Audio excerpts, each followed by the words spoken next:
नमस्कार। मेरा पूरा देश सुन रहा है। राष्ट्र की आवाज, 140 करोड़ लोगों की एक ही आवाज। आपके साथ मैं हूं सरफराज। मैं सरफराज सैफी आपको बताना चाहता हूं, जैसे जैसे साल 2024 लोकसभा चुनाव करीब आ रहे हैं, सियासी दलों ने अपनी चुनावी रणनीति पर काम करना तेज कर दिया है। अलग अलग मुद्दे आजमाए जा रहे हैं। कहीं जाति पर जोर है तो कहीं धर्म पर दांव लगाया जा रहा है। साल 2024 की चुनावी जोर आजमाइश में बहुत कुछ नया हो रहा है। पहली बार हिंदुस्तान की राजनीति में दंगे पर आरोप प्रत्यारोप देखने को मिल रहे हैं। मुख्यमंत्री लेवल के नेता विरोधी पार्टी का नाम लेकर दंगा कराने का गंभीर आरोप मढ़ रहे हैं। कैसे दंगा जैसे गंभीर मसला भी सियासी खेल आ रहा है। धार्मिक हिंसा पर राजनीति का यह चेहरा कैसे हर किसी को हैरान कर रहा है। कैसे हर आने वाला त्योहार हर किसी को डराने लगा है। ये राष्ट्र की आवाज के जरिए आपको बताऊंगा, समझाऊंगा और दिखाने की कोशिश करूंगा। बिहार में पिछले 6-7 दिनों से तनाव है। बिहार का हर शख्स परेशान है। कब हालात सुधरेंगे बिहार के, कब बिहार के लोग शांति से त्योहार मना पाएंगे। बिहार की जनता परेशान है। बिहार के नेताओं के चेहरे पर कुछ और ही भाव नजर आ रहा है। मुख्यमंत्री नीतीश कुमार के हंसते मुस्कुराते चेहरे ने हर किसी को हैरान कर दिया है। धार्मिक हिंसा पर सियासी शोर में कोई कमी नहीं है। सड़क से लेकर बिहार विधानसभा में भी जमकर जोरदार तरीके से हंगामा हो रहा है। कैसे बिहार के नेताओं का हर एक्शन खास रिएक्शन की इच्छा को सामने रखता है। कैसे उनके ऊपर साल 2024 में परफॉर्म करने का दबाव नजर आ रहा है। यह भी राष्ट्र की आवाज के जरिए आपको बताऊंगा। बिहार बंगाल में धर्म वाला दाव नजर आता है तो उत्तर प्रदेश में जाति पर जोर है। उत्तर प्रदेश की राजनीति में सियासी दल जाति समीकरण सेट करने में जुटे हैं। आज शाम में राष्ट्रपति भवन से सामने आई तस्वीरों ने सियासी बहस को और ज्यादा तेज कर दिया है। मुलायम सिंह यादव को आज पद्म विभूषण से सम्मानित किया गया। अखिलेश यादव ने यह सम्मान ग्रहण किया। राष्ट्रपति भवन से ये तस्वीरें उत्तर प्रदेश के यादव वोट बैंक पर क्या असर डालेंगी, इस पर मंथर का दौर शुरू हो गया है। इसे बीजेपी के हित में बताया जा रहा है। उत्तर प्रदेश में इस वक्त एक और इवेंट की चर्चा है। काशीराम की प्रतिमा के अनावरण के खास मौके पर उत्तर प्रदेश की सियासत में उबाल ला दिया है। यह खबर भी आपको दिखाने, समझाने और बताने की कोशिश करूंगा। मैं अपने हिंदुस्तान के कोने कोने की आवाज को दिल्ली तक पहुंचाता हूं। दिल्ली की आवाज को देश दुनिया के कोने कोने तक पहुंचाता हूं। नेताओं की आवाज को मैं आम लोगों तक पहुंचाता हूं। आम लोगों की आवाज को मैं अपने देश के हुक्मरानों तक पहुंचाता हूं। आपकी आवाज से मिलती है मेरी आवाज और बन जाती है राष्ट्र की आवाज।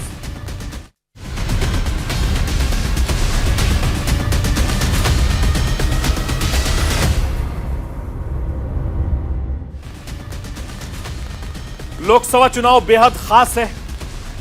साल 2024 के लोकसभा चुनाव में बीजेपी की शाख दांव पर लगी है तो विपक्ष के लिए 2024 का लोकसभा चुनाव एक तरीके से सर्वाइकल का सवाल बना हुआ है। और यही वजह है कि साल 2024 लोकसभा चुनाव को लेकर हिंदुस्तान के सारे सियासी दलों की तैयारी इस वक्त जोरों शोरों पर है। देश में इस वक्त घटित हो रहे हर घटनाक्रम को चुनावी चश्मे से जोड़कर देखा जा रहा है। हर घटना का कनेक्शन चुनावी तैयारी से बिठाया जा रहा है। हर घटना को चुनावी तैयारी से जोड़कर देखा जा रहा है। हर घटना को चुनावी असर के लिहाज से समझने और समझाने की कोशिश की जा रही है। रामनवमी का सेलिब्रेशन होता है, समाज सुलग उठता है। जिन इलाकों में हिंदू मुसलमान सालों से एक साथ रहे हैं उन इलाकों में अचानक सांप्रदायिक तनाव बढ़ जाता है। सालों से साथ रह रहे अलग अलग धर्मों के लोग अचानक एक दूसरे के खून के प्यासे हो जाते हैं, जबकि भगवान राम की पूजा में कहीं हिंसा की जगह नहीं है। रमजान के पाक मुकद्दस महीने में हिंसा हंगामा के लिए ना तो किसी के पास वक्त होता है, ना ही ऐसे हालात होते। फिर अचानक कैसे सब के सब सड़कों पर पहुंच जाते हैं, कैसे सब के सब एक दूसरे को मानसिक शारीरिक चोट पहुंचाने के लिए आमादा हो जाते हैं। ये सब तब हो रहा है जब हर किसी को यह अंदाजा है कि यह संयोग नहीं, सियासी प्रयोग है। मैं आपको यह बताना चाहता हूं कि इस बार सियासी दलों पर कुछ ज्यादा ही दबाव नजर आ रहा है। 2024 के लोकसभा चुनाव में अच्छा परफॉर्म करने का दबाव सियासी दलों से कुछ ऐसा करवा रहा है जो पहली बार में हो रहा है। हिंदुस्तान के राजनीतिक इतिहास में शायद पहली बार है कि सियासी दल एक दूसरे पर दंगा करवाने का सीधा आरोप लगा रहे हैं, सीधे तौर पर दंगा करवाने के लिए जिम्मेदार बता रहे हैं। मुख्यमंत्री लेवल के नेता इस बात से परहेज नहीं कर रहे। मुख्यमंत्री लेवल के नेता साफ लहजे में विरोधी दल पर दंगा करवाने का गंभीर आरोप लगा रहे हैं। इसके पीछे चुनावी वजह गिनवाई जा रही है। अभी तक ऐसा नहीं हुआ था। अभी तक छोटे स्तर के नेता ऐसा करते थे। सियासी लोग इशारों इशारों में एक दूसरे पर आरोप प्रत्यारोप लगाते थे, इशारों इशारों में एक दूसरे को दंगों का जिम्मेदार बताते थे। अब लिहाज का भी पर्दा हट चुका है। राजनीतिक दलों में एक दूसरे पर खुलकर हमला बोला जा रहा है। दंगा जैसे गंभीर मुद्दे पर खुलकर आरोप प्रत्यारोप का खेल खेला जा रहा है। अपने पश्चिम बंगाल की मुख्यमंत्री ममता बनर्जी का बयान जरूर सुना होगा। एक बार नहीं, कई बार पश्चिम बंगाल के मुख्यमंत्री ममता बनर्जी कह चुकी हैं, दावा कर चुकी हैं कि बीजेपी दंगा करवाए। राज्य में हिंसा के पीछे बीजेपी के गुंडे हैं, ये ममता जी का कहना है। ममता बनर्जी इतने पर नहीं रुकी। ममता बनर्जी ने बीजेपी के साथ लेफ्ट पार्टियों पर भी दंगा संस्कृति के लिए जिम्मेदार बताया। ममता बनर्जी ने यह भी कहा कि भारतीय जनता पार्टी वामपंथियों की राह पर है। वहीं पश्चिम बंगाल के बीजेपी के अध्यक्ष सुकांता मजमुदार ने केंद्रीय गृह मंत्री अमित शाह को लेटर लिखकर कहा कि रामनवमी के जुलूस के दौरान राम भक्तों, सामान्य हिंदू लोगों पर हमारे नेताओं कार्यकर्ताओं के साथ हिंसा हुई है और यह सब सत्ताधारी टीएमसी और इसकी लीडरशिप के सपोर्ट से हुआ है। यह बीजेपी का आरोप है टीएमसी पर, कोई कम नहीं है। सभी एक दूसरे को दंगा के लिए जिम्मेदार बता रहे हैं, एक दूसरे को पार्टी का नाम लेकर दंगा करवाने का आरोप लगा रहे हैं।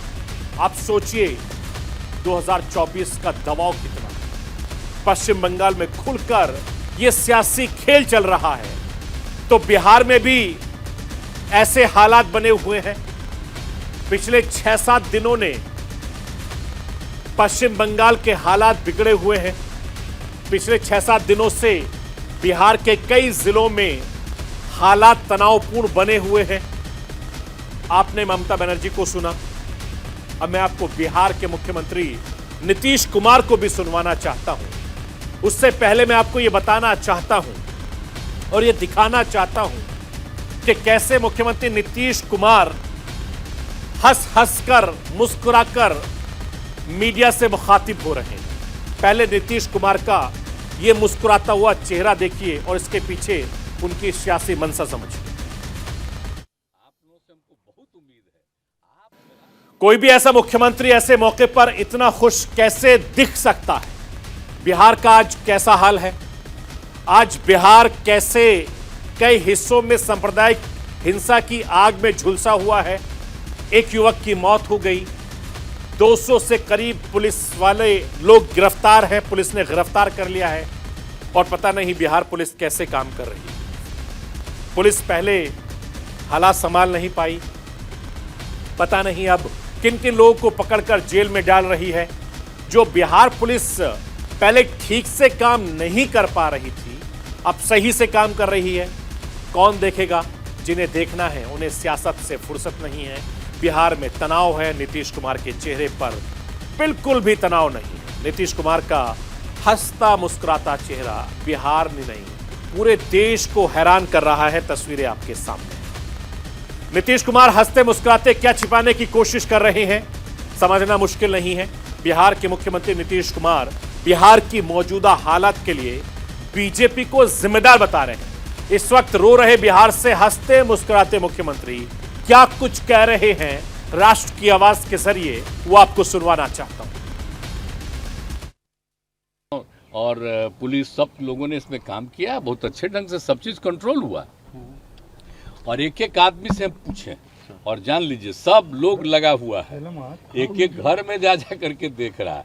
तो कुछ दिन के बाद आप लोगों को पता चलेगा, ये जानबूझ करके जानते हैं ना, ये सब किया गया।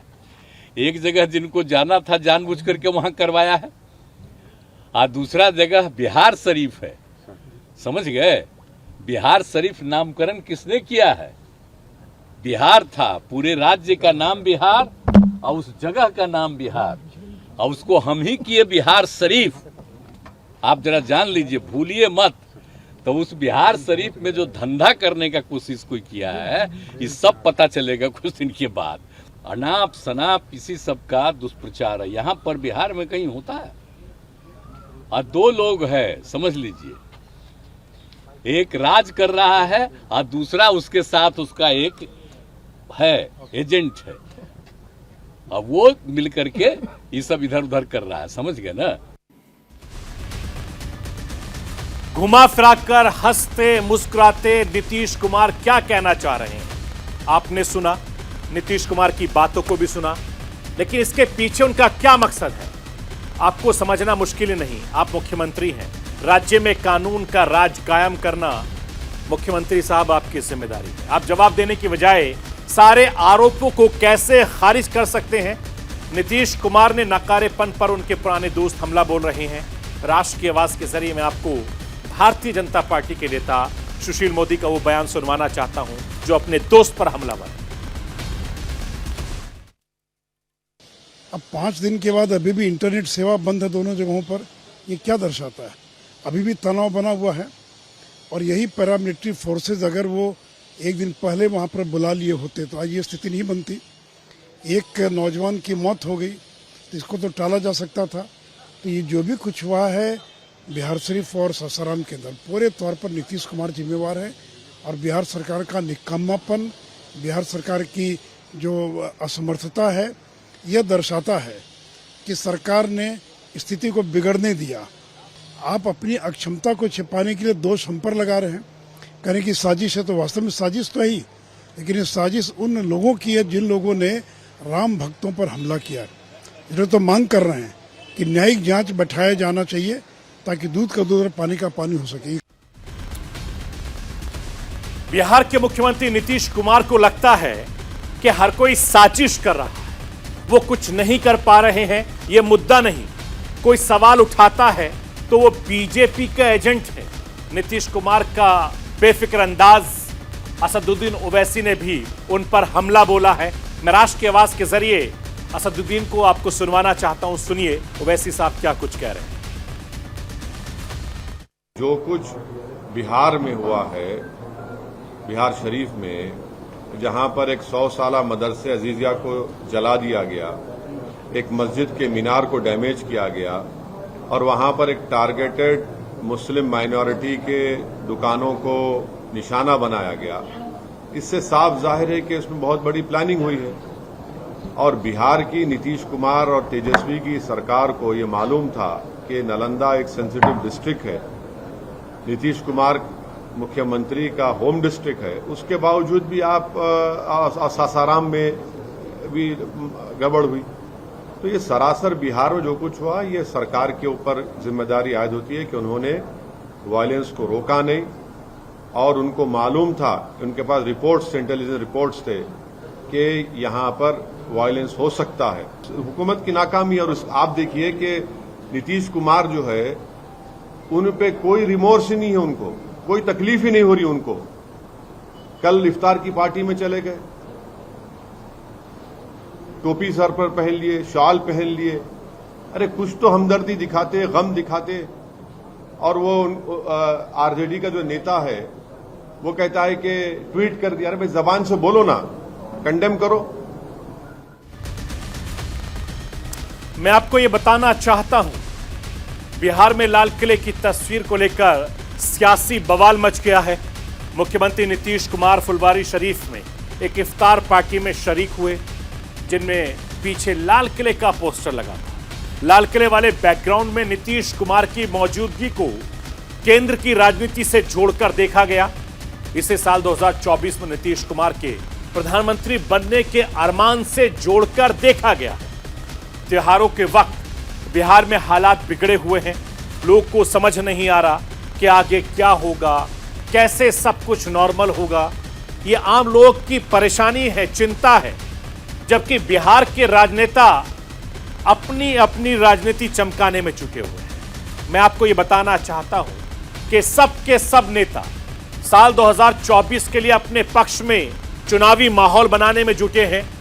बिहार विधानसभा का बजट सत्र का आज आखिरी दिन था। आज भी सदन में जबरदस्त तरीके से हंगामा देखने को मिला। रामनवमी के दौरान हुई हिंसा के मामले में सियासत फुल मोड में है। बीजेपी हो, जेडीयू हो, इन दोनों के बीच लगातार आरोप प्रत्यारोप का दौर जारी है। धर्म के नाम पर सियासत चमकाने में हर कोई जुटा नजर आया। बिहार विधानसभा के अंदर हंगामा इतना ज्यादा बढ़ गया कि मार्शल को जबरन विधायकों को बाहर निकालना पड़ा। भारतीय जनता पार्टी सवाल कर रही है कि धार्मिक हिंसा पर सरकार चुप क्यों है। वहीं सत्ता पक्ष के लोग बिहार के बिगड़े हालात के लिए बीजेपी को जिम्मेदार बता रहे हैं। मैं राष्ट्र की आवाज के जरिए आपको बिहार के सत्ता पक्ष विपक्ष के नेताओं के बयान सुनवाना चाहता हूं। आप सुनिए। ये व्यवहार विपक्ष के साथ क्या हुआ क्यों बाहर बिहार में जो दंगा हुआ, जो हिंदुओं पर अत्याचार हुआ, हिंदू के रामनवमी जुलूस पर पत्थरबाजी हुई, हिंदुओं को कत्लेआम किया गया। मैंने मुख्यमंत्री को सदन में जवाब देने के लिए आज सदन के अंदर जब हम लोग बिहार शरीफ, नालंदा, सासाराम, मुजफ्फरपुर, भागलपुर, गया का मामला उठाया और तुष्टीकरण की राजनीति में एक पक्षीय कार्रवाई बीजेपी हंगामा चालू और दंगा फसाद चालू पार्टी है। दंगा कराने वाला बीजेपी करवाता है, बीजेपी हाला करता है। पूरा देश भर में घूम रहा है लो ना, आरएसएस का आदमी, बीजेपी का आदमी पूरा देश भर में छड़े हुए हैं। चाह रहा कि दंगा तो वही लोग करवाता है और जांच होगा, सरकार जांच करवाएगी, दूध का दूध, पानी का पानी हो जाएगा।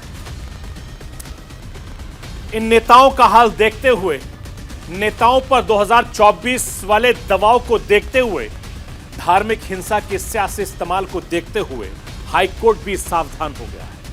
6 अप्रैल के दिन हनुमान जयंती को लेकर कलकत्ता हाईकोर्ट सावधान नजर आया।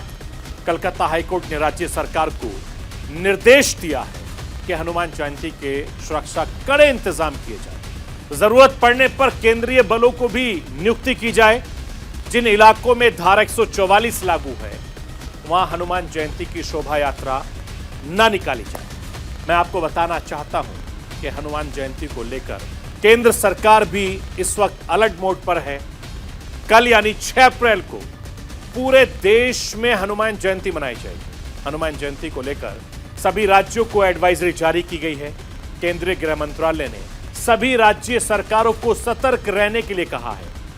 गृह मंत्री अमित शाह के कार्यालय से ट्वीट किया गया है कि राज्य और केंद्र शासित प्रदेशों की सरकारों को कानून व्यवस्था बनाए रखने, त्योहारों के दौरान शांति कायम रखने और समाज में सांप्रदायिक सद्भाव को बिगाड़ने की आशंका वाले हर प्रकार के कारक पर नजर रखने के लिए प्रोत्साहित किया जाता है। मैं आपको यह बताना चाहता हूं कि धार्मिक हिंसा पर बिहार और बंगाल की राजनीति गरमाई हुई है। बिहार बंगाल में धर्म के नाम पर माहौल बनाया जा रहा है। 2024 के लोकसभा चुनाव के लिहाज से हर पार्टी धर्म को आधार बनाकर बड़ा खेल करने में जुटी है। वहीं दूसरी तरफ उत्तर प्रदेश की राजनीति में जाति पर फोकस ज्यादा है।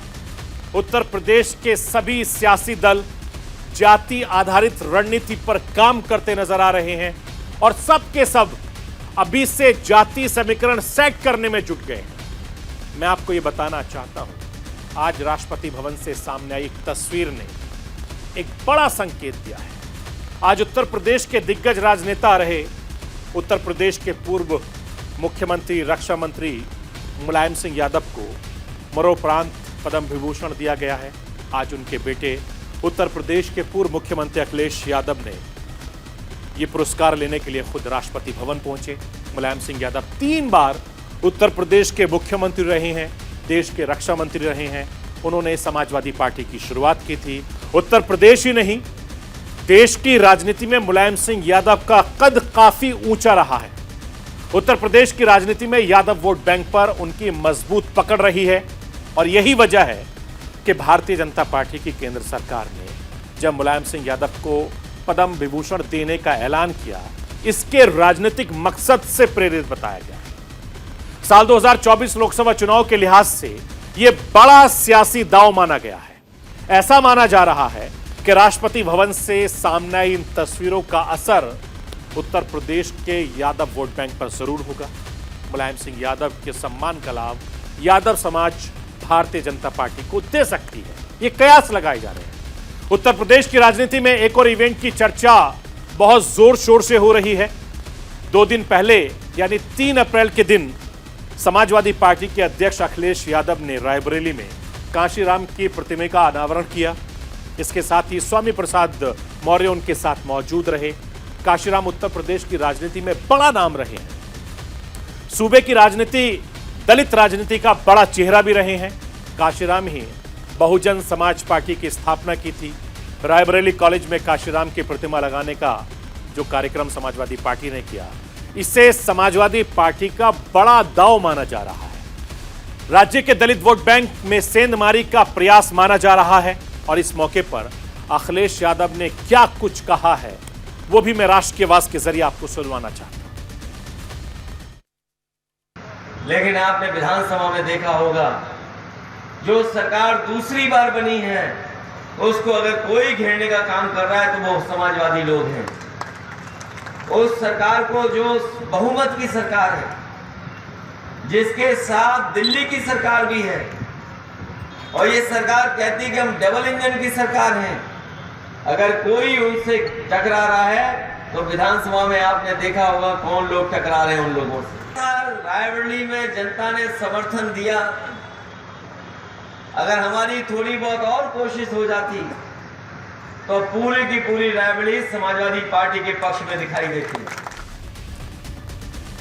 दलित नेता कांशीराम की मूर्ति अनावरण के बाद उत्तर प्रदेश की सियासी तापमान फिर से गर्म हो गया है। बसपा सुप्रीमो मायावती और उनके भतीजे आकाश आनंद अखिलेश यादव पर हमलावर हैं। मायावती ने तो समाजवादी पार्टी पर हमला बोलते हुए लखनऊ के गेस्ट हाउस कांड का जिक्र कर दिया है। मायावती ने कहा कि साल 1995 में लखनऊ का गेस्ट हाउस कांड नहीं हुआ होता तो देश में आज समाजवादी पार्टी और बहुजन समाज पार्टी की सरकार होती। मायावती ने समाजवादी पार्टी पर दलित महापुरुषों को के अपमान का गंभीर आरोप लगाया है। उत्तर प्रदेश की राजनीति में जाति पर जोर है। दलित वोट बैंक को लेकर समाजवादी पार्टी और बहुजन समाज पार्टी आमने सामने हैं। दलित वोट बैंक को लेकर सपा बसपा में जबरदस्त खींचतान है, तो वहीं यादव वोट बैंक पर बीजेपी की नजर है। इसके साथ ही बीजेपी की तरफ से तैयार मनोनीत एमएलसी की वाली लिस्ट पर भी खूब चर्चा हो रही है। उत्तर प्रदेश ने विधान परिषद मनोनीत किए जाने के लिए राज्यपाल को 6 नाम दिए हैं, जिनमें अलीगढ़ मुस्लिम यूनिवर्सिटी के कुलपति प्रोफेसर तारिक मंसूर का नाम है। इसके अलावा प्रधानमंत्री के पूर्व प्रधान सचिव रहे नृपेंद्र मिश्रा के बेटे सांकेत मिश्रा का नाम है। साथ ही लिस्ट में रजनीकांत महेश्वरी, लालजी निर्मल, राम सूरत राजभर, हंसराज विश्वकर्मा का भी नाम है। भारतीय जनता पार्टी की तरफ से इस लिस्ट में सभी वर्गों को ध्यान में रखा गया है। और सबसे ज्यादा चर्चा प्रोफेसर तारिक मंसूर को लेकर हो रही है। इसे मुस्लिम वोट बैंक पर पकड़ मजबूत बनाने की कोशिश बताई जा रही है और जैसे जैसे 2024 के चुनाव करीब आ रहे हैं, जाति धर्म वाले फार्मूले का इस्तेमाल जमकर किया जा रहा है। देखते जाइए, अभी तो ये सिर्फ शुरुआत है। तो ये थी राष्ट्र की आवाज। बाकी खबरों के लिए आप बने रहिए न्यूज इंडिया के साथ। कल रात 9 बजे फिर होगी मुलाकात।